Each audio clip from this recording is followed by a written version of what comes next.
Real talk. Oo. Real talk tayo dito. Huwag tayong ano, ako, supporters ako, nasaktan din ako. Nasaktan din ako ng pag-aresto ni Duterte. Mm.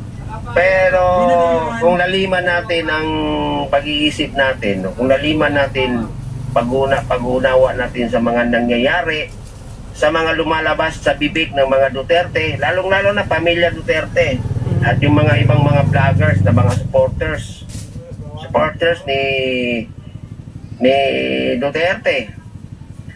Isipin nyo raw yung mga lumalabas sa inyong bibig. Mm. Sino na Duterte? Duterte din. Sa totoo yung warrant of arrest na yan, kayang pigilan ni BBM yan. Bilo. Kaya niyang hindi pa implement yan dito sa ating bansa. Pero dahil na rin sa lumalabas sa bibig ng mga followers, mga supporters ni Duterte, at lalong-lalo na rin sa pamilyang Duterte, no? Kaya, hinayaan niya na lang. Real talk tayo. Real talk kayo. Oh. Ito, isa lang, ang daming sinasabi nila, ang daming sinasabi, mga vloggers, mga supporters ni Duterte, ang daming sinasabi, pero isa lang ang paano ko sa inyo. Tanungin ko kayo, matuwa ba kayo?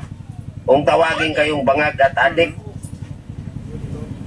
lalong-lalo na't ikaw ay ano, nasa ano ka, magalit na kayo kung magalit, pero yan ang totoo. Nung una pa lang sinabi ni Duterte yan, yung sinabi niya nung bangag, no, bangag ang ating presidente. Doon pa lang, magti-trigger na yon. Magti-trigger na yon kay BBM. Hanggang sa tuloy-tuloy, gumaya yung mga followers, yung mga vloggers ni Duterte, gumaya na, tinatawag na ngayon na, Presidente, tawagin mong bangag, tawagin mong adik. Tama. Natuwa, sa tingin nyo, natutuwa si BBM sa tawag nyo sa kanila? Eh, kahit kayo, hindi kayo matutuwa.